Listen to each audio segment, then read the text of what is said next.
Ma'am Kromjari don't believe us impact news key. Manung Hunaki Tharum the Kshetrimayum Premchand Mamutaram Moksari.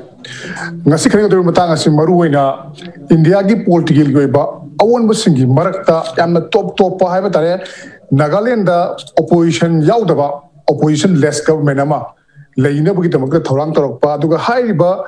Opposition later, but Lenga Sikari Damakta, Lakato Divino Kari Damakta, opposition later, MLA sing, Tuan party sing, pull up Punjal Lakanda, United Oiba, Lengakama, government Namaka, Lakato, you know, have Matamda Kogi. Zibuk Ladiba, Sahi Kun Helaba, Nagagi peace process, Masigi Warish Hanari Basi, Atu Matam Loshanaba, Mashida Pusto Nobiki Damakta, Nagalanda, opposition Yaudaba Lengakama, Sim Nobiki Damakta, party Masen. Dugo lady organization Kiama, Tana Matung da Sum Baware Basid Laki when heavy of from Lakpa, Maru in the Haujo Zimok, Nagalenda, Lengak Pai Riba, Koji National People's Democratic Alliance, Hariba, Asugumba, Lengak Ashida, NPFK, MLA Manga, Duga Tuan parties in pull up support Orakanda, Nauna, National United Government, High Tongatori Bashida, Mokoshu Yasalakanda. Nagagi peace process say Kumang Sauction Nabatu Matamda, Waroshin Pro, Naba, Hona Bagi, Wapam Lakpa, Dugahari Wapam Lakum Matamda, Karamba, Makai Room the Queen Yang Bigari Bage, Mamang the Su, Augustang, Ahum, 2015 da framework agreement on Kiba Chahi to the NPF losing Balenga Adogi. Lairamba opposition party sing Sahi Dumakada, High Riba, NPF ta Master Congressional Pan, NPF ta Master Matunda, United Oiba, every opposition like Taba, Lenga Amal Lake Hibini, Asugumba, opposition like Tabalinga Amahek Lakpa Matamda, Egumba, changes Karadum, Uba Mamanga, Nagalanda, High River 15 da, framework agreement Lakiba, Matuki Matunda, Tuan, but Tenkan character, Warochin Pro, Nabokona Basu, Namdana Lakiba, Aduga, Awan Bakayama. Nation, I am Makai, Tuan Balukia, Makai, interlocutor Makai, Wafam Kiama Tamara, Matunda, Housing Fawuda, Chap Saba Boroshan, Putin Lagliba, Asigi, Chap Saba, Aduga, Nakal Animaki, Ying Bayaba, Nation, I am Gishu, Amadi Tuan Basoka Rahina, Mipai Basingishu, Pagadaba, Nagaland, Yunusu Paganaba, Panaba, Orishino, Procata Hybrid, Miam, Nangano, Leba, Sigi Marasida Sugumba. Apunba government ama opposition yaw da bam lak pasida koina kari miyeng thambi yare bge kari karma mawongda asigumba ahong basi lakibno masida koina khana bi yare ba basi kaino habigi hiram masi matanga thamjari bu topic asi decoding opposition less government in Nagaland habitat masi matanga ndu hare basi matanga online kuthangda ngasi Manung hunigi thorom de yawi ba sawja bi basi ahan bada Dr. Malem Ningthouja writer and academic ne ahan bada Malem bu taramna okchari Aduga matang election biri basna social scientist Dr. Dhanabir Laishram ni ojabu tara nokchari. Aduga matang election biri basna PA Theko social activist ni ojabu tara nokchari. Thank you. Ay ahan bo from si Malem dan laksagi Malem maru ina kogi nation I'm aduga India ga santi yoi chana kosi yamna kuire. Aduga nation I'm khanga ta bija to boto per loop sing yakshulak lakanda Nagagi Oiba Habitat Nagaland Oiba Mokogi peace process Sahi Yam Silakle, Adubu 2015 da Mokogi framework agreement ama signed Donakre, Hariba framework agreement to give Matung Tarakpada, Tenkan character, Isuosi, Loshalakanda, Warishanaribosi, Loshalakanda, Warochinum Pro, and Haibagi, Miam Nangayu Lenakiba, Miam Na Banglan Kiam Nakiba Lenakre, Adubu, housing forward some Loshana Lak Pasina Maram, Werakanda, Nagalanda. I'm a saw home Bamada NPFK MLA Kungamangamak, who's lady ba, the few reonologing Balangata, Yokshallaga, Apun Bagiba, opposition Yauda Balanga, ama same Lagini Haibagi, or from Sid Lacre. The Masigi or from Lai Basimaruina, Nagagi peace process Kongjal Yanshella Lakanda, Atu Matamda, Wagi, Warochinamapur, nobody Damatani Haiba from Sutam Labanina. Mamanga. Kogi Congress MLA Nipan NPF ta Master Roga, Apunba opposition Yauda Balenga Amal Lake Matamda, framework agreement is Poraki, the framework agreement is on a keep a Chaitaruk Fakre, Masigi Chaitaruk Pabagi, Mokoina, Koi Narek Padugi, Palanto, Habitatare, Masi, Pamkudimaka sat down to Rokanda, Agata, Kudimukta, Palanto, from Sulere, Aduna, Equina, Nagalanda, Nagagi, Warishanariba, in the Agamen Warishanariba, Siwaroshin Pro, Nabagi Damakta.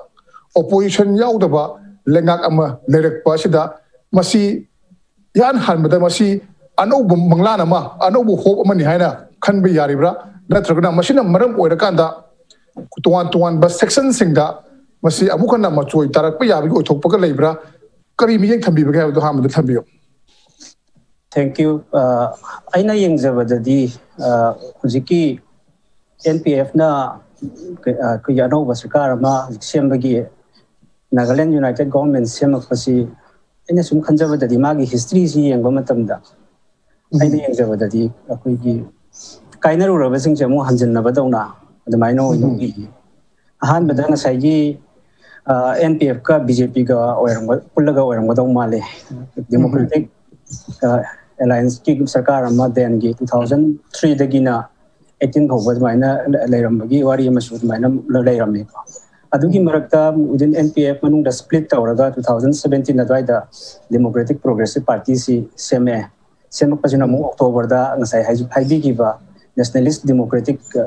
Progressive Party si amuk semak pani adu meeting si samasung ma party amasung mogi alliance si hong da ba yana da bai su khara da gila thong na ruga su punchilak bagi mong da adagi Manipur da phawba da su koigi BJP gi lengang na hek hawrapada koi vote ki matam da di NPF ka pulloi makoi si tongan be agenda am leibani kana hairamaga su makoi mari karak pa dum merge tawkidana aduna masi aina kanjabada di amarom dana hana NPF tagi masoi taru basing chi punchilak bagi element amma aduga amana ngasai gi BJP hariba koigi Nagaland da sauba political stakeholders ama oire ibasiki su amai pakpa level ama aduga putuda sanguriba yauriba meeting city koigi magi personal agenda su lerangani aduga tunganba ma koigi ngasai hairiba agenda su lerangani adu aina khanbadadi kainaruraba mapang sing si amu hanna tunganba wakhlon amada koi punna seminarasi haibigi punbadu male eno 2000 kuidre moi election matam se lakadawri se adu Manipur gi politics tai koini yengkandadi moirom gi sidi yam kumna khangba ngamdre kaigino di tawnagriba issue mayam si loina phongna taw natabanina adu Manipur badai koina sum tajabada khangna jana basuna haibada MLA ga oiraga sum laibasi kaim phangde tanadi kaina maina hayo aduga amasu Manipur gi experience ta so koi Manipur gi di mawong amada aikoina budi hai adu hai taraga su center da bu power pipe si dai da napaga sarkar se mabu yawba bu oiraga su natraga chunga ga yawba bu oitaraga su masi personally ju kanai aduga yawri basing ki su kanai kaina haibagi sing bagi koi gi Manipur da leiba tradition si mogi ada su tamakpagi mawong oina lowdawribra aduga hari basi magna kadai bawda ngasai gi peace process ta mokoi gi peace process haina framework agreement gi issue sida kadai bawda sina magi significance leidoino de haibading amdi nundi ngasai gi moina somdagi si tawrei masi July gi 9 adwaidagi moi phongna core committee siamdana punjilani khochilani ka haibagi wafum jeta ba haurai ado RN Ravi governor gi magi koi gi 75 Independence Day gi piba message to the yam striking way line no yawe ba haibadi Nagaland se hana dagi su India gi part ama oi rei matung da su part ama oi hini haibagi maduda ngasai ne sen I am na taseng na magi hujik haiba India gi part ama oiba oidarasu lakiba oidana laki habdu tim lek siange adugo moigi ihoudu gi miyeng gi yengaga part ama oigadori ba kamaina oidori no haibasi karamba mongda oigadori no haibadu gi arrangement gumba lakpu kanda aikoi gi ngamkhaida soglakadra soloidra haibadu gi chingna baduni leirise adugo Manipur adugo India government na de koi gi territorial integrity da soi haiba masu hairi adugo koi gi meyam na taliba demand na territorial integrity da tung koina compromise tarokpa yaba any step pai khaloi haiba adugi posatuni adu hojik makki oina di focus si tawnari basing si Nagaland da base oina atawudong na tawi aduga Nagaland manungi base ta Nagaland da laiba mi sing na ngasai gi makoi gi da hauriba insurgency na koina di hairiba nisian IM gi oisuna tagi la lawasing gi oisino sigi mayam si yamna pamnadre harimdi marwaina gi kaino si moina di tax ne na hairiba adu kangbu amana di tax oigera maming di to thong ma thon ba yai tu aseng badi paisa di lauri banina paisa pining da bami ki masing si henggal ai banina adu bagi aduga tongan ba moi ki dynamics khar leiba male yam khopna mak haidraga su unduna pam da ba waroi selama porak po pamba haiba tare ko adu bagi posak ma di lei adu koi da hojik samam nari badi posak si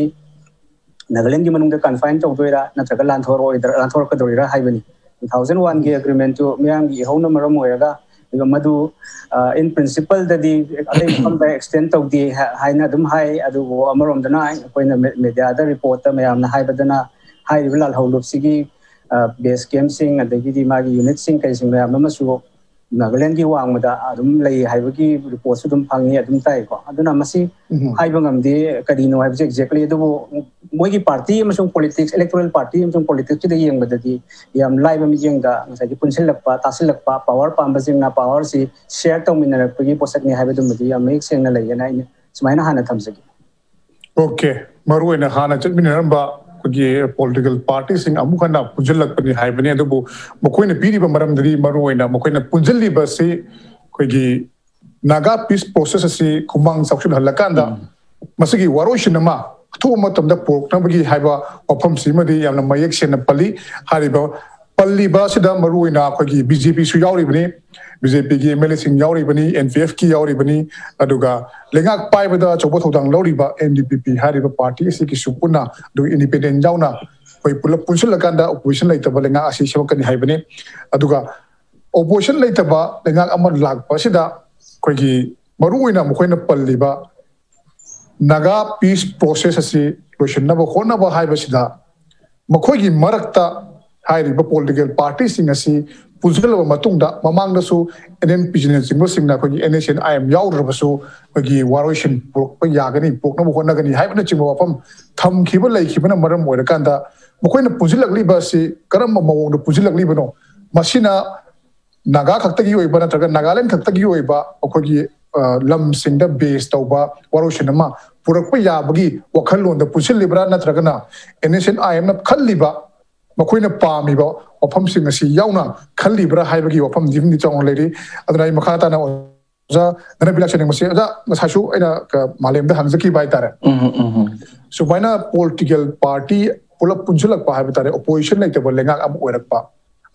Already, Maram say, Sai and a Panjakiba, Mokoina Suyana, Making a Paliba, Naga peace process, Waroshin, Puramini Hibasit Hambide. Adana Masida, Masi, Mamang the Su, 2015.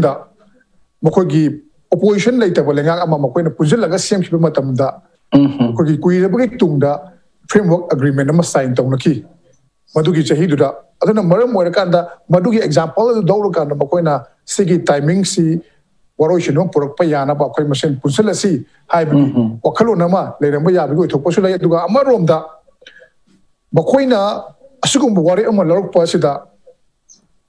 pull up key in a habitat, I did among the Hona. Flag Tongana Tamba, Constitution Tongana Tambagi Matang, Yaro Hebesi, Interlocutor Riba, Aduga, Nagaland Governor Na, Mayik High Carboni, Adubu, Masi Yaw Dragadi, Akoi, Waroshin Purapada, Udong Charo Hebagi, Signal Lamadi Dumak, a nation I'm in my case, the Ponotuna Lai, Nahanmak,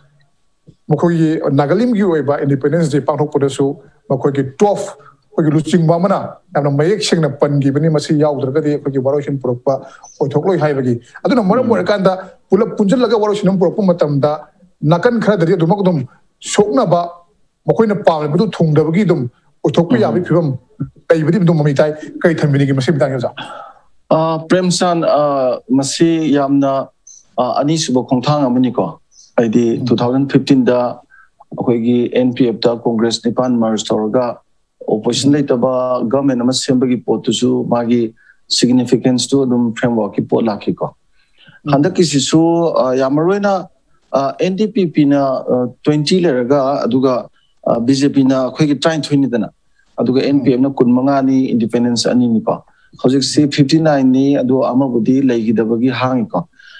moi pulap sina khoi ki moi ki hojiki 5.3 signatory orise Masi nephew chief minister yaure deputy CM yaure adegi opposition leader khogi Zeliang yaure ko Zeliang yaure ko aduga BJP ki su magi president yaure ada sigi siamna authenticity my authority oiba mana high book core committee si sembasi NSN as welcome to greba ko aduda ngasai smakoina naina request koina urisidi aina khanjabada masi Karigi semino higher than Sagi, Moigi resolution, Moi 5.C and Kanda, Urisi, Ahan Madalisi, Punjan Basineva, Punjan Bagi Moigi, a reconciliations. Magi unity and the reconciliations, the Mangam song Tame. Ado Karigi Taminoida, Punjal is never more say, Kunmari Faraba, Nagagi, Stelmet, Weraba, Peace Toxi, Solution, Pork Nabagi, Tasing, Punjan Maneva. Ada Punjali Bazina. stalemate to Tugairaga, Nagagi peaceful solutions, political solutions, Propang Nabagi, Punjan Basida, Punjan Baktanatana, Punjan Basina Togada Tabakara lady.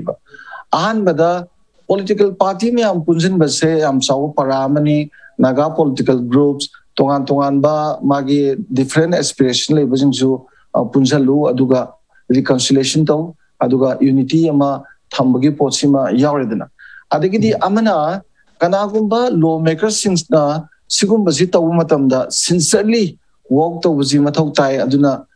sincerely walked over Zihabagi quick and superior than a go. Aduga Tasena high river political solutions is you Tumatamda Poropungam Naba common political aspirations lazy have never. Aduna bo Sagi NDPP ga NPF Kasupunsa Lani than a go. At the NPF Nasu Ayabu to Peter Kanda never Moina Sigi Huziki Hanagi People's Democratic Alliance in Alamadu, Nagaland United Government and renamed to Raiseko. Aduna Aina Conservative Mana Sagi Nagaland political groups and say political party na atopo groups and say political groups and Moina Tamzi political group and Sina Moidi Yamwang Tamika. Ado Saitona Giba Punjan Bayadaba Toando Leviamsi Yanaba Maporaga Mwe Yamaruena constructive logical solution for Nabagi sida based over common aspiration like Nabagi Honabazi Yam Sound Mitaiba.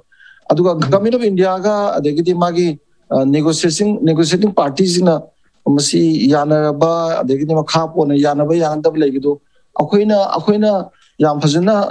Mayanazu Kangiram Vanikali Ainikan Mada 2017 the Moy group Taritna Nagan Eastern political groups Singzina working committee Moy Center ga Tongaton Wari Saraga Yanaba Manipur Kidina. Aduga 2019 October 31st neba Pegi Wari Sana Ziluation Grise. Aduga solution to the Yadreva. Kainoda in a sense I am being a Sagi Yamnamaru interest any separate flag to ga constitution ga Yaudra dia de Habasidagi Madugi demanduna Panduna stalemate where Laive Nebozik Sheko. Aduda now the question is reconciliation haiba unity haiba common political aspiration like Siaragadi Mana Sida Sumistic Tolaragadi Sahi Sum Satara Pazuyaiko. At Sahi Sum Sataragadi conflict Habazimaktabu Premchand conflict resolved of Sedi Magi group Ani Dilani Danako. Group Ani Dugi Manungda Aigi interest to 100% PWR had the conflict Adum Lani. Ade Asongi Dunasu Aisu people had the Adum Laniko. Aduna conflict to resolve of Sadi Ani Dugi group to gi Ani Dugi Amamsida Karai Baba Queen sacrifice of Nami Karai Baba Queen of Piva Namese. Each of the group though they have to sacrifice their interest Kadunava in order to bring the compromise line compromise line for opposite Premchand Yamarue the compromise line for opposite all the stakeholder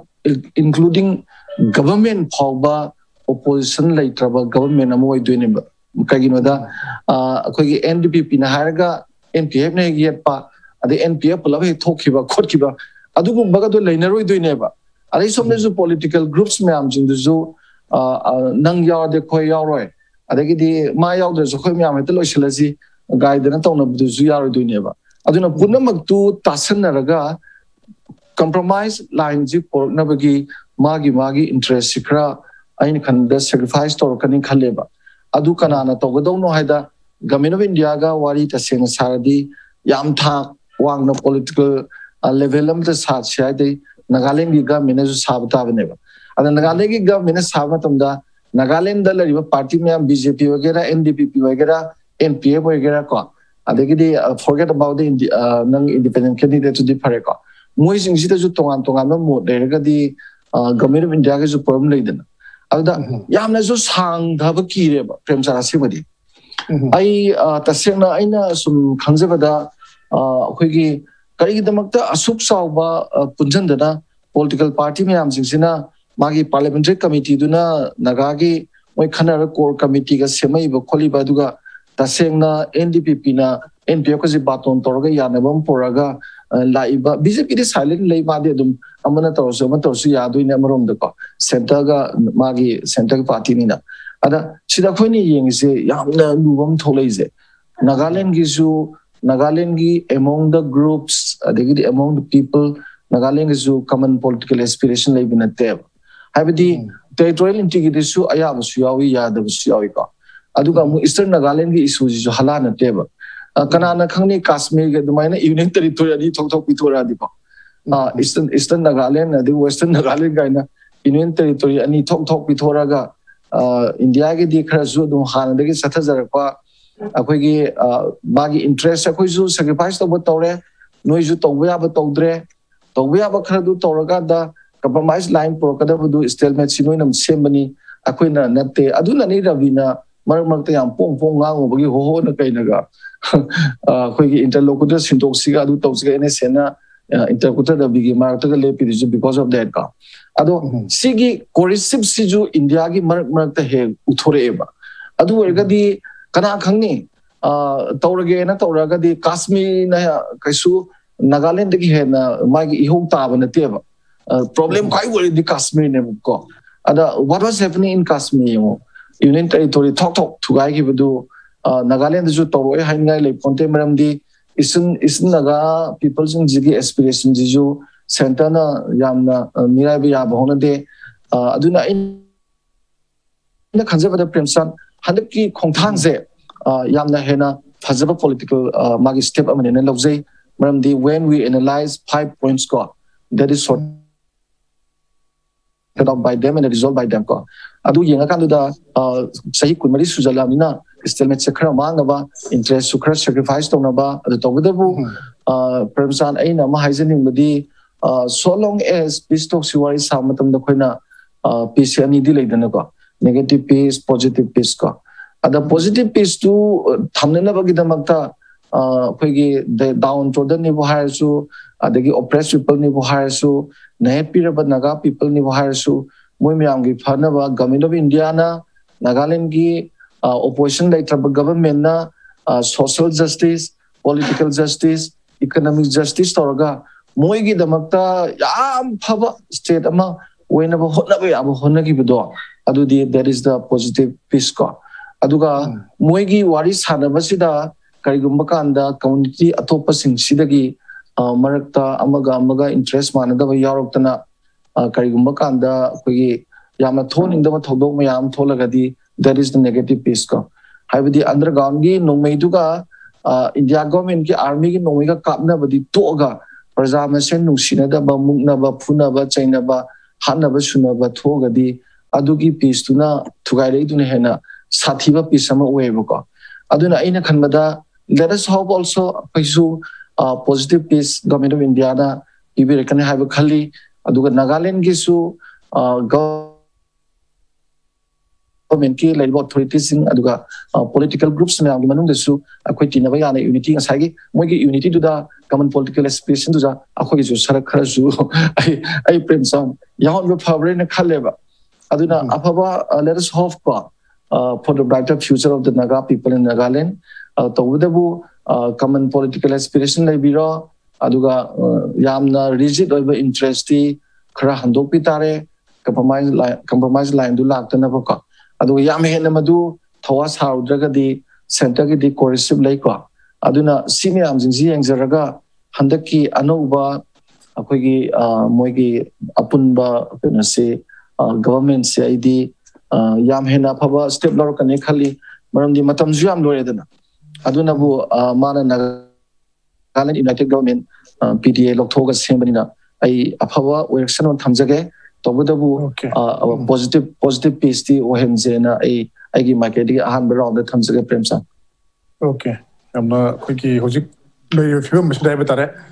Nagaland government Kiwina, the Nagaland Miam Giwina, Waruchan Purk Pasi, two Matamda, Pambagi Mamidi happening, Kaina Matamda, Quakitara process, peace process, Matamiama Lokshalapa, then a Murum Warakanda, Matamiama Loga Leba, Miam Dosu, Kogi Charang Ragaleba, Asikumayamasi, Coke Naba, Aduga. Quaki Nakal, Warishanariba, Nakal Animoki side, Tegisu, a pam listing to Karakara. So Hadokan in Tamarakanda, Apaba Lambiema, Apaba, whatever ma, Rokutune Hena, Fagneo from Sine, Maromda, Kogi Kashmir, Article 270, Lokto Ganda,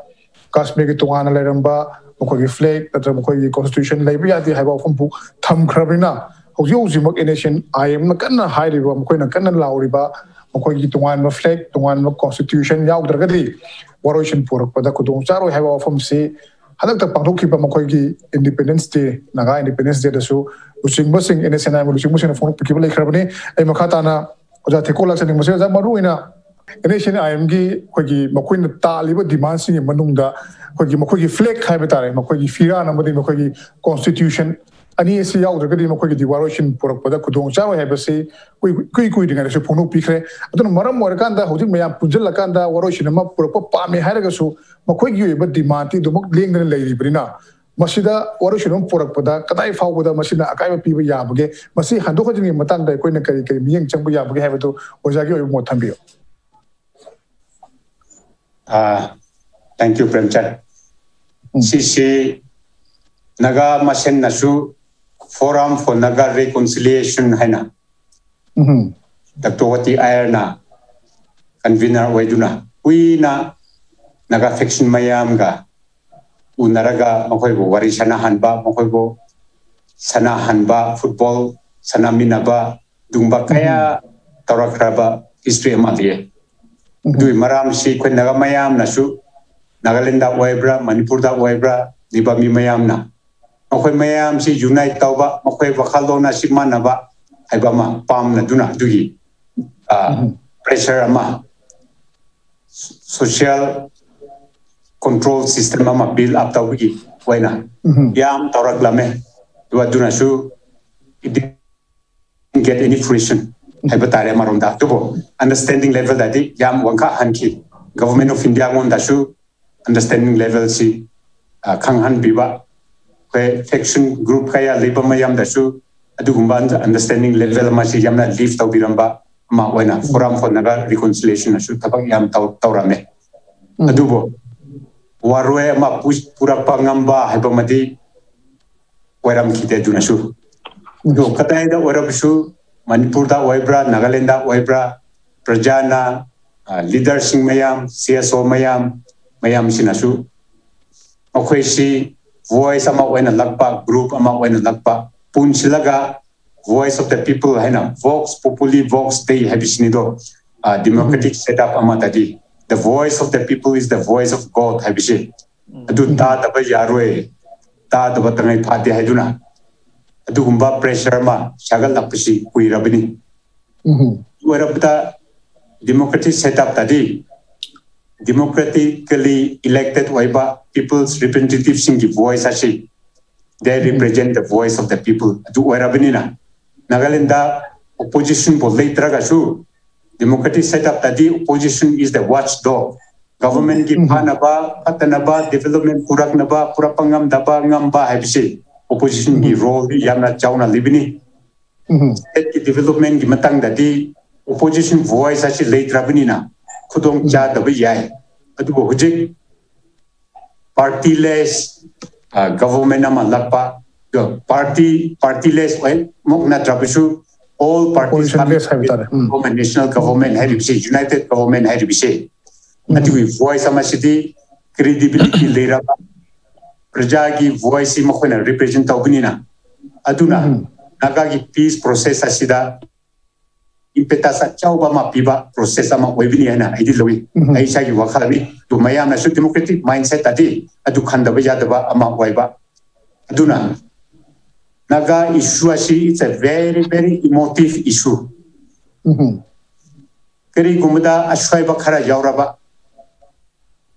Kana gumakhara na sign taubada yaudaba. Kana gumana khatana tauraga loisinba hairabi a drunkard on the street, a drug addict on the street. This is not what the Nagas have fought for. Pujikaya katokraba, Pijakaya spenda krabamaya katokraba si ashidamok nati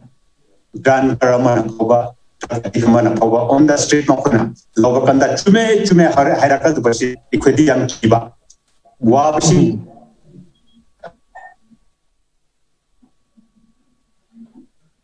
Hello. Oh, that's a good Tabirico.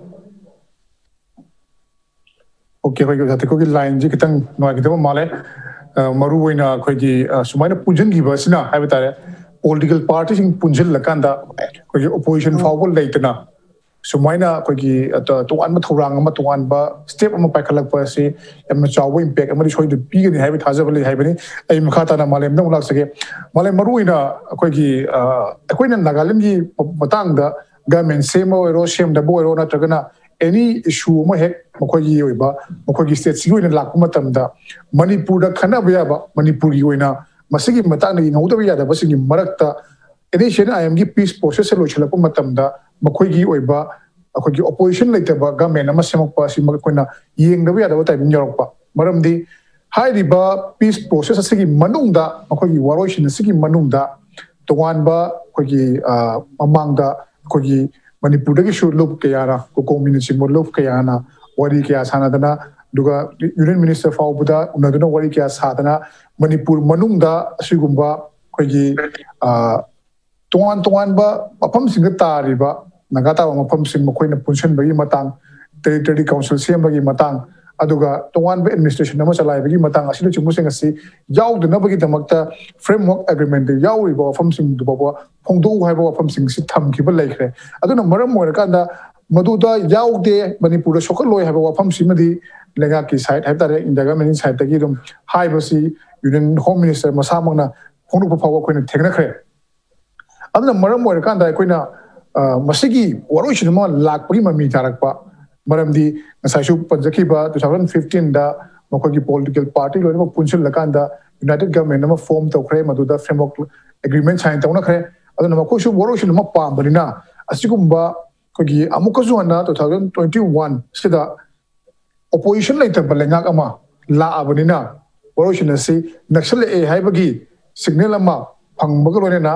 manipur da miyam na pam da ba makogi tuan ba territorial council semba administration nama leiba haibna singba se pam dina lei adubo masi yo loi haina nasai nation im na taliba demand haiba tare tuan ba flag tuan ba constitution haidan taliba se nasai gi haiba tuan ba flag ka tuan ba constitution ga ani sigi masi handu khadin tongna bada makoina pam liba nagalim gi wafam haiba tare Greater Nagaland gi wafam moi ba tuan manipur wafam singa tare managata wafam singa territorial council seven chingba wafam singa si yorokadra haibagi mi pai ba si mo khawrakpa aduna hairiba mukhogi waroshin ama lamdai matam masida nasagi nation am na tan kiba demand madu yadi haibasi interlocutor masamang na high kraba aduna ani sigi onabada karigumba haibadi compromise stage ama lakpa matamda manipur solakadra haibagi apprehension se dumak leiba kai thamini sin ta matang sida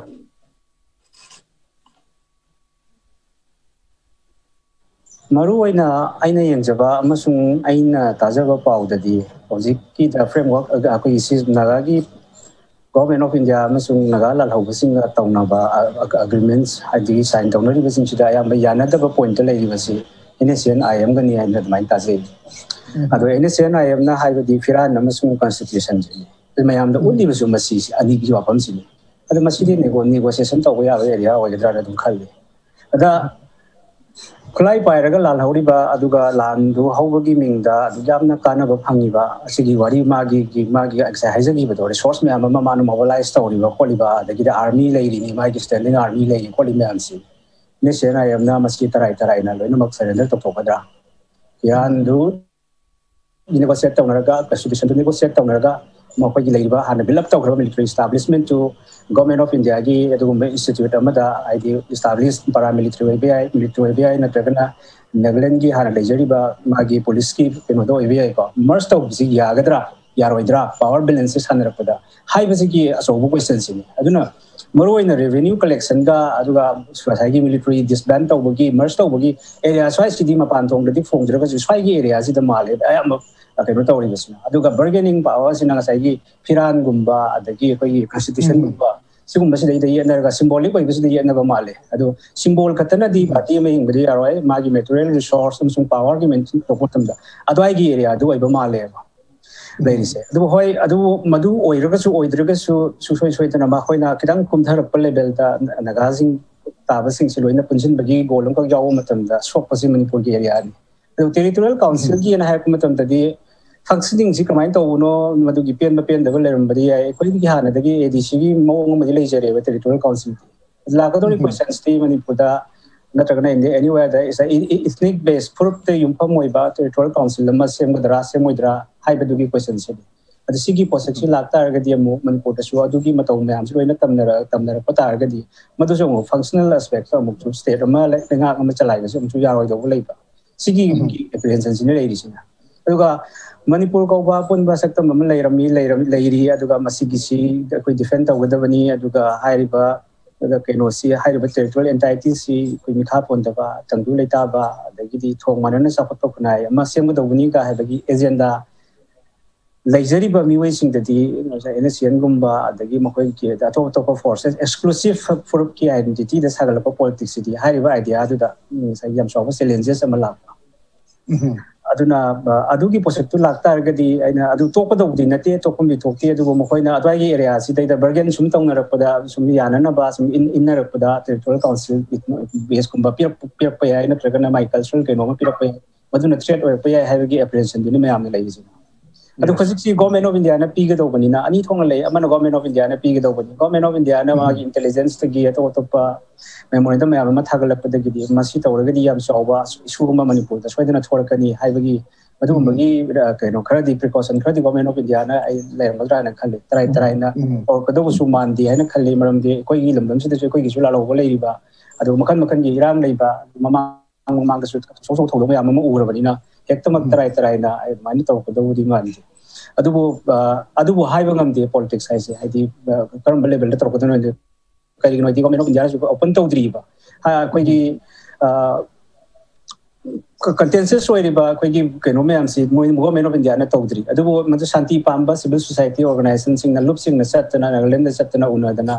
adagi di hen extensive oi ba mong da sing da mayam ama satna adagi tamda mayam ama lakna punjan dana kai ba du mak di kai dana ga si bo de lai adubu eta tarai su kai su ya go di mandi adubu precaution di lo butai ko maram di kai adugi posaction lakta ga di option ani ni la ka doi se amana pare kai ga di upai lai tre ya thoma gi bama adu natraga na ngasai gi sokol naga gi integration sta emotive oi hari ba main tawdana Manipur gi integrity da emotive oi ba me abam su lai bani na maduna yam chawwa conflict am ka ko gi hanadagi imagine tawdaba conflict am ka yam chawwa ma thor ka do male adugi conflict to government of India na tarai na manage to su ngam go do man de adugo apun ba saktam da thaja ba thami bai koi na di hono ba tare aidi vision je koi gi collective vision sta sigumba kana ba lai gani koi chatmina bana punna himina bana kana ba lai gani aduga madu to hodra taraga di mangza ga dawri basi madu dagi chorpa dawri ba holocaust and catastrophe to na mangza ga dawri basi kana winner lai roi doine de unoi loi ga dawri ne ba aduna ngasai gi aduna madu gi chorpa dawri consequences sing do bhap tamina ba aduga collective business to na chorpa dawri ba progressive to bhap tamina ba admaina sum samina dana ho no gi yam sang na lakhi ba irang oire aduga resolve to ba ya ngamdri ba isu me am ma oi bani na aduki matik Manipur ko ba idea da thazari ba pai me am na koi ho na ba tare ko adugi level lai na khalle adu hojik makki di lai ri si apprehension di lai adu ayam man confine to basi Nagaland haina base to ri basi koi hojik lai ri ba Nagaland state am khak lai ri basi masi da confine to dong na di tawri okay maruina hojik thari ba peace process ase Nagaland da confine to ga lai ri mami chang tare du makpu apprehension di du mak lai ri hai bani lai ri ba ki maram si mamang da phonglo ki ba wafam sing mamanga tan kiba demand sing asina maram wara kanda amari 2001 na thokiba wa thok chawbi shu jun 18 gi thodok ya ma leikiba na maram wara kanda Manipur da hairiba jun 18 nomination le riba makhai di 2020 2001 gi thodo sing sing makhai di Manipur gi oina hairiba peace process ase loishin bi wafam lakum matam da apprehension di rumak laigani masigi damakta kogi Manipur gi oiba apun Manipur gi oiba idea le riba lamdam sigi miyam na su mase dumak dum khona raga leiba sem charaga leibi mathau ta haiwa fam sini ayo jadana mi dum lak sakyo sam sai waroshin si purak pa ya bagi mami adugo mayam su lima pamna ba operation mo purak pa haibasi pamna ba aduga makhoi gi weri ba hojik chakhe leiba step maru oina united government ga lakpa adubu masida chida akhoi gi makhoi na taliba demand khudi maktu di pi be yaroi da ba oirak panina masai an panjakhiba ko si compromise to ko matamda koi Manipur da solok pa ya ba wafam yorok pa ꯑꯗꯣ ꯃꯅꯤꯄꯨꯔꯗ ꯁꯣꯛꯂꯛꯄ ꯌꯥꯕ ꯋꯥꯐꯝꯁꯤ ꯌꯥꯎꯗ꯭ꯔ ꯐꯥꯎꯕꯗ ꯑꯩꯈꯣꯏꯗꯤ ꯅꯥꯒꯥꯂꯦꯟꯅꯤ ꯍꯥꯏꯗꯅ ꯍꯧꯖꯤꯛꯁꯨ ꯃꯅꯤꯄꯨꯔꯒꯤ ꯃꯐꯝ ꯀꯌꯥꯗ ꯑꯩꯈꯣꯏꯒꯤ ꯁꯄꯣꯔꯠ ꯇꯧꯔꯤꯕ ꯃꯈꯣꯏꯅ ꯍꯧꯈꯤꯕ ꯅꯨꯃꯤꯠ ꯅꯤꯅꯤ ꯍꯨꯝꯅꯤꯒꯤ ꯃꯃꯥꯡꯗ ꯐꯥꯎꯕꯗ ꯃꯈꯣꯏꯒꯤ ꯐꯤꯔꯥꯟ ꯆꯤꯡꯈꯠꯂꯨꯕꯗꯒꯤ ꯄꯨꯂꯤꯁꯅ ꯑꯩꯈꯣꯏꯒꯤ ꯃꯗꯨꯕꯨ ꯆꯤꯡꯊꯔꯛꯄꯒꯤꯗꯃꯛꯇ ꯏꯔꯥꯡ ꯊꯣꯛꯈꯤꯕ ꯈꯣꯠꯈꯤꯕ ꯃꯌꯥꯝ ꯃꯁꯤꯗꯤ ꯑꯗꯨꯝ ꯈꯔ ꯑꯩꯈꯣꯏꯒꯤ ꯅꯨꯡꯉꯥꯏꯇꯕ ꯈꯔ ꯄꯦꯟꯗꯕ ꯈꯔ ꯑꯗꯨꯃꯛ ꯂꯩꯅꯤ ꯍꯥꯏꯕꯒꯤ ꯊꯥꯖꯕꯗꯤ ꯑꯗꯨꯃꯛ ꯂꯩ ꯑꯗꯨꯅ ꯃꯔꯝ ꯑꯣꯏꯔꯀꯥꯟꯗ ꯃꯁꯤ ꯃꯌꯥꯝꯁꯤ ꯃꯦꯅꯦꯖ ꯇꯧꯔꯒ ꯑꯩꯈꯣꯏꯒꯤ ꯌꯥꯝꯅ ꯆꯞ ꯆꯥꯕ ꯋꯥꯔꯣꯏꯁꯤꯟ ꯑꯃ ꯄꯨꯔꯛꯄ ꯍꯥꯏꯕꯁꯤ ꯇꯔꯥꯏꯕꯗꯤ ꯑꯣꯏꯒꯗꯧꯕꯗꯤ ꯃꯥꯟꯗꯦ ꯑꯗꯨꯅ ꯃꯔꯝ ꯑꯣꯏꯔꯀꯥꯟꯗ ꯃꯁꯤꯗ ꯑꯩꯈꯣꯏ ꯁ꯭ꯇꯦꯠꯀꯤ ꯑꯣꯏꯕ ꯍꯥꯏꯇꯥꯔꯦ ꯃꯅꯤꯄꯨꯔꯒꯤ ꯑꯣꯏꯖꯕ ꯑꯩꯈꯣꯏꯒꯤ ꯑꯄꯨꯟꯕ ꯃꯅꯤꯄꯨꯔꯗ ꯊꯥꯖꯕꯁꯤꯡꯅ ꯑꯗꯨꯒ ꯏꯚꯟ ꯃꯅꯤꯄꯨꯔ ꯂꯩꯉꯥꯛꯅ ꯑꯩꯈꯣꯏꯅ ꯀꯔꯤ ꯃꯤꯠꯌꯦꯡ ꯆꯪꯍꯧꯔꯀꯥꯟꯗ ꯑꯩꯈꯣꯏꯒꯤ ꯑꯣꯏꯕ ꯁꯦꯐ ꯁꯥꯏꯠ ꯑꯃ ꯂꯩꯕ ꯌꯥꯕꯒꯤ ꯑꯣꯏꯊꯣꯛꯄ ꯂꯩꯒꯗꯒꯦ ꯍꯥꯏꯕꯗꯨ ꯑꯣꯖꯥꯒꯤ ꯑꯣꯏꯕ ꯋꯥꯈꯜꯂꯣꯟꯗ ꯊꯝꯕꯤꯌꯨ ꯄ꯭ꯔꯦꯝꯆꯥꯟ ꯑꯩꯅ ꯈꯟꯖꯕꯗꯀꯣ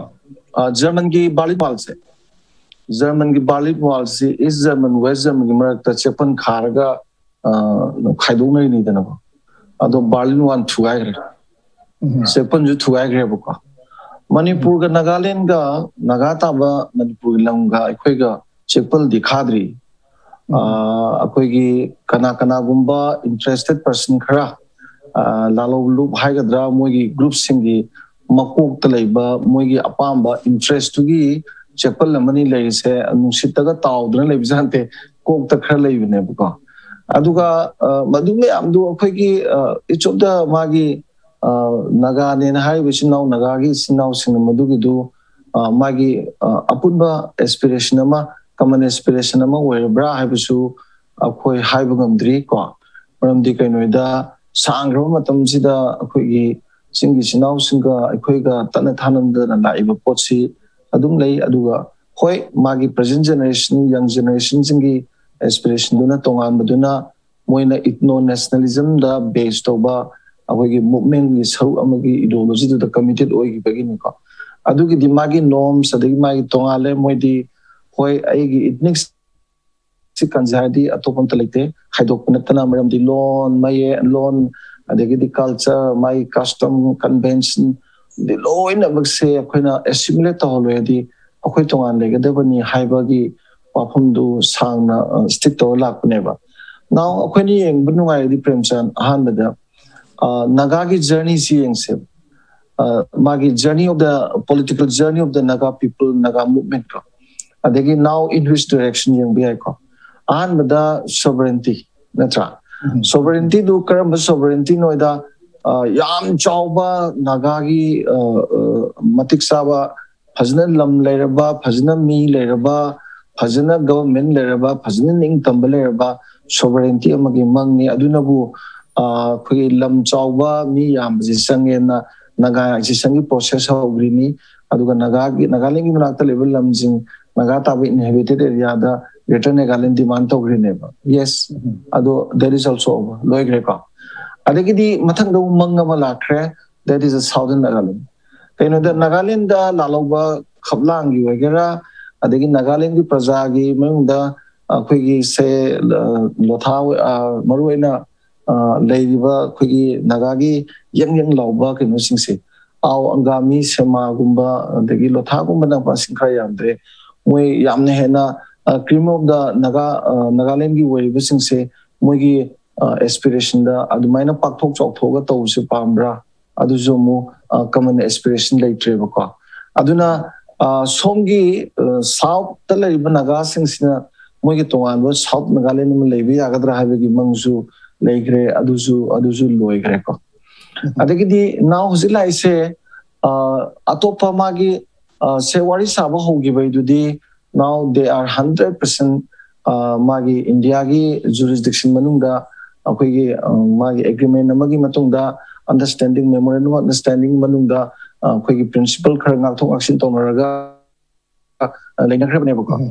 sida now they are completely in the trap of India ga the hiding dreck adugi mong dona lai khrabanina sovereignty haibasigi one thokse premsan internally supreme externally independent habaneba aduda global gi oina laiba United Nations gi laiba sina self determination ji moina ani thong thuai rakhreba internal self determination external self determination ina adanga sagi internal self-determination ka external self-determination da ani du punjalaga sai sovereignty ki internally supreme externally independent have the mean tor ineba adi matang di external self-determination di tan basya ya roi income in India su ya roi ko adegi internal self-determination di tan ge di creation of new state within the country within the nation di ya si UNPO gi kari gi lai hising sida kana gumbana loilam chanbalam natabana decolonized of natabadi they have to make the state within the state haibagi potpo lakre ko ada aina thamjani da tai nataba magi journey si sum yeng matamda akhoi as it as han dagi stand to dagi honga lakpada yam handara kreb ada sari bori sida sakut malin habdiam chumeba magi bargaining di amalai bi aidana aduga intrinsic values of the talk to gi tongan masu leibi aiba aduda sigi akoina yang pat kanda in comparison with the Naga, in comparison with the Nagaland, in comparison with the whole the look of the Naga people, Manipur context the Manipur has a powerful area. Manipur is more powerful than them. From the Manipur lalobas in the Wari books hadri na aduga Manipur prajazina sigi the Mutasiya de have Manipur apunba integration the big aspirations the yam history webang aduna thamjaning di whole this things government of India na mana long the stand su yam na lie de aduga yam phajana su low neba yam phajana su lor kaneba aduda hoi asagi territory sok taba aduga mudu di loi tok thokraga asa heavy riba asagi akhoi territorial council ga si sema gadi state within the state la pagi pot lak tuini ko adang sai khoi malai na habad maina karigumba du tawga di union government su khangneba adu tawga di atai su piu harakadaba leiri Manipur union territory ahum thokoi wari leba asam do na yam saw di pithona se ke sukai de ko asam dei loi khaidok khini Meghalaya hoigera Mizoram hoigera Nagaland hoigera Arunachal Pradesh hoigera loi khaidok khini ko ado balkanization of the Assam di to some extent I community do nusibagi and Gopina we are Manipur di 92% sing 8% tampagni 92% the rivers sita zu community amakaktanate loina magi inhabited or magadi I aduzu marakta rivers in dugi right kamaitowa. What about of the rights of them who are settling among these Naga people ko other communities in the adugi sigi equations yam laibani na ko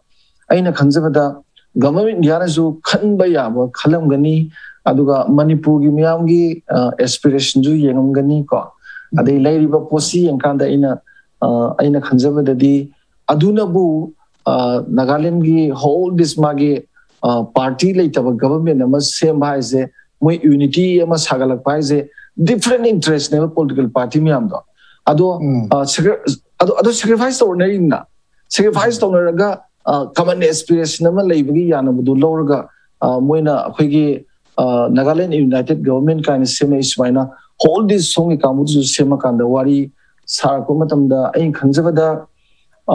Naga Manipur gi laibi now singi phanabagi tongan the economic package ama tawum thom meam education gi kari gi tawya meam tawya ko ado Manipur praja nga sibogda yam phajana akhoi gi maroina interlocutor ga wari sanama tamda ai anirami ko ai yausebado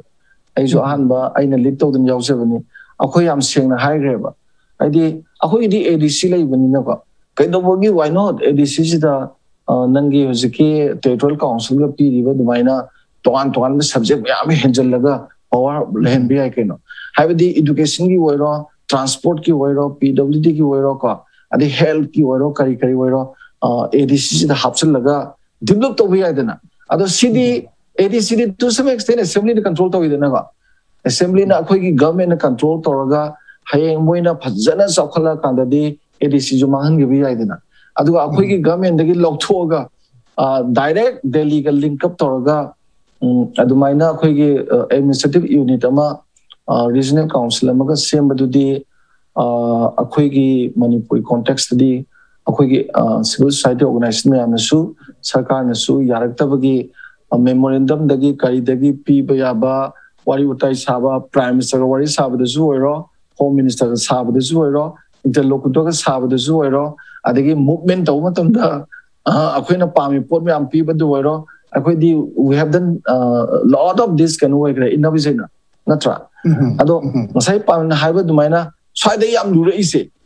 si me am si loina bak si yengaga ai khoi ki trust deficit se union government sema gadi matung tabdu kari thokadoino se unpredictable never ado they have already calculated this ko sigi political equations isu government diana khanga moida bagi wasu leiteng khaleba aduna aina khanbada aina saijabado berlin one thuai gi ni ko aduna puning gi oiba wakhal gi oiba aspiration khara nusitabok tawdaba ko khara da mindset yaujabagi wal do di aina khanbada in course of time reconciliation tawba unity ki wakhan khanba value sharing economy tawba adu erga di ai khanbada kaishuna teng khali maram di sahi lising ani hen nga amase maitai ngakta nga kuna teba singtam sida laiba koi pulak na manipur gi ning taba nga ambani manipur gi laiba values me amse share toga anga pomong ta na hingamba khunai ma oibani na ai khanbada yam hedening ba kain ngai oide na ai admaina thamjari. Okay, ilong ay hong koi ching tamam batoy na lamdam masingang minarak pani education mathakta koi gi Manipur saktam da mapun Manipur gi apun magi saktam da kairak pa masibu kairak pa ya bahai basi lamdam masil lagi bam matana ya ningoi masi ya bam thokti hai bani duga India government su koi na hanjen na pi ki ba thaja ba du thugai ra ka da masigi wang da torkani hai bagi oi thok pasi yu udi hai bani adu kari gumba madu tork pa taraga su lamdam masigi puwari thoki ba thorok sing adu dai bagi sakhi war kan da makhal mukha kya gi achauba ahomba achauba ho kya laoi heading re ti hai ba from masini duga makhata na awai bada da Theko laksaning masio ja maru oina hojik sine sina amgi waroshin si lorak pagi tanja hai batare masi taseng namakti yam nangan na lotion haning ba pamaga su leiriba mot manada ba party manada ba demand manada ba kya asina maram morganda thengtha bu erga su hojik ti khogi 2015 gi domain do na khogi am landmark koi step amada political parties in punjal united of government am lakka dore adu batare ga di warab sing si lawra kanda mokhogi waroshin lakpa matamda Masdeshida koi kana gumba khara natra loop khara natra kana tuan ba koi leiriba yauriba organization marakta pin daba nuai di khara di shoyam ki yaura gadra haibasi dumak sina bale re tuna maram morakanda waroshin si karamba mawongda pora agadi haibadi national taliba demand sing koi member khagna re amana aduga NNPG gi makedi kari hairiba nagaran miyam na kari pamliba masi miyam si yenglaba matungda karamba lambi da karamba mawongda masi pora agadi koi nakal ani maki afaba aduga koi Manipur koi emdam su sok taba oigidagi haibadu awai boinum jan thambiram oda Theko ozagi sound unmute thambiyo umta audio se okay solution ama lakpa it should have a binding on all groups nagagi warabisu social CSO mayam shu political party mayam shu digi underground faction mayam shu should have a binding on all those groups asisini lasting wega the solution amma wega du bahari bise aduna traviti ishi ai punsida naga singi ceasefire si ahum subasi ureba and for ceasefire 75 long accord to 97 ceasefire si ureba simasida government of India na sincere wai bidabra naga representative party group singa sincere wai bidabra abigi wasi chauna leba sida duna social control system ama sin naga singdi phajana bill up ti tawre hojik che aduna overground political party registered under the election commission of India ashima khaisi shu tum government united government ama seme hojik do makhoi voice ama ona chakni hana tawre makhoi na shu pressure tawraga NNPG habaga NSCN habisu we have no differences hena ngang thok han bisi akoi ngam khare ba hojik aduna whatever kind of solution the government of India wants to bring. I think it is the right time is ripe enough to bring out a solution. See, overground, underground, it has a binding on all the groups now. And it is hiding. To a high democratic setup tadi, kana kumba karakat tagi wa ilaga. Chapa distributive justice litaba, equal justice, just peace hypomis litaba hypos tadi. Chumba. Arik chumba peace natte solution natte adu gumba mata purak nabagi chin tam haiba warisisu ekwe Manipur da su leadership si ngang bana henba thabak mena pangthok padadi wapa haiba masi adu GOVT yam chauna leita banate sisi ekwe chingmi macha waina ekwe na society pe ching society da chatmina bada asigi si yam na nungai tabak mayam pauripsi chingmi manu sing tadi si pau si uye ba adu ngang bata natana thabak mana pangthok pa hebsi urakte hebsi voice ama wena ngang na ribine ba si masita Manipur si ai toy na ngang duna lapni ngang bisi ai regiam lowi ai na ngang bisi ai sha tadi mang ba state ki domti tongni an ai ngang bini du in the right sense in the right perspective ta losin ba heb tadi lei bisi urakte ba ai sha nasu ai sha di yam na mangye ai sha yam mangye du khangye du ai du phaw khangye du ai tum ai ki ideal oiba wakhalon kharadi ai sha gi oina lei jabine ba adugi aduda struggle toriba aduda suffer toribisi especially chingmi leadership kaya si mangba manghanba habumisi leitabna teba leyeba si political realism amada kwe jeng mutanda ti tu si leitabna te Manipur da si leibini okay am fazwa from the da tikon thamiri basi maru ina solution am porak pai basi koi gi apun bagi oiba koi gi apam ba common interest ta tangdu lekta ba ya ba porak pa ya ba santi porak pa ya ba dugumba solution am oigeda muni kara gomba kharagi koi na pam ba chatkada banate hewa from masine duga masigi shuma thakta koi gi Manipur su ching tamama tani hana lawra kanda chingda koi gi chokhar pa do ron ta tuan ba thorang sing pa khalak pa matamda miyeng changba wat pagi mami taba sisu masisu mengkhat pi lekanda ekoi masen ama to ina punna lemina bagi okhalona si lerega di hena fagani haibo wafam sini ngasi go yani mata khira manung hone thoro masila re senjere ngasi thoro masida